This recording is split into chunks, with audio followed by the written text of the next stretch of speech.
Hotel रे Randha हेउछि mutton खाउनाहांती ग्राहक। Mutton तरकारी उपरु मुह फेराई देइछंती ग्राहक। मटन तरकारी देखिले डरी जाउछंती ग्राहक। साखी गोपाल रे घटिला एमिति कांड। एबे मटन खाइबाकू डरुछंती लोके। होटेल रे रंधा हेउछि डेक्ची डेक्ची मटन खाउनाहांती ग्राहक। मटन को नहीं एबे चिंता प्रकट।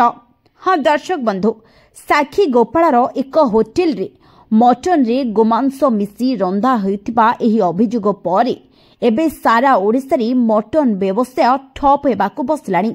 सेही क्रम रे कटक रे मध्य मटन बेपार अनेकांश रे मांदा देखिबाकू मिलिलानी। ग्राहकंकर संख्या एकाथरके खसी जाइछि तळकू। माछ अंडा चिकेन रे लोके काम चलाई देउछुंती, किंतु मटन आड़कू आखि बुलाई चाहुनांती। एणे होटेल रो ढाबा रेस्टोरेंट मटन खाइबा पई लोके डरुछंती। तेबे होटेल मालिक माने एबे मुंडरी हाथ देलेनी आउ कहिलेनी आउ मटन रोसेई करबा नाही।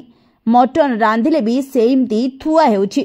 ग्राहक मागुनाहांती मटन प्लेट। तेबे ग्राहक माछ खाउछंती किंतु आउ मटन खाउनाहांती। सतरे कोन आउ लोके बाहर मटन खाइबेनी कि? कथारे अछि विश्वास थरे भांगी गले आउ थरे विश्वास फेराई आनिबा भारी कष्टकर। एकथा सत होई जाइछि। एबे देखिबाकू बाकी रहिला केबे आउ केउ दिन ए होटेल वाला ग्राहक मानक मनरे विश्वास फेराई आनुछंती मटन प्रति। Bureau report, Odisha info.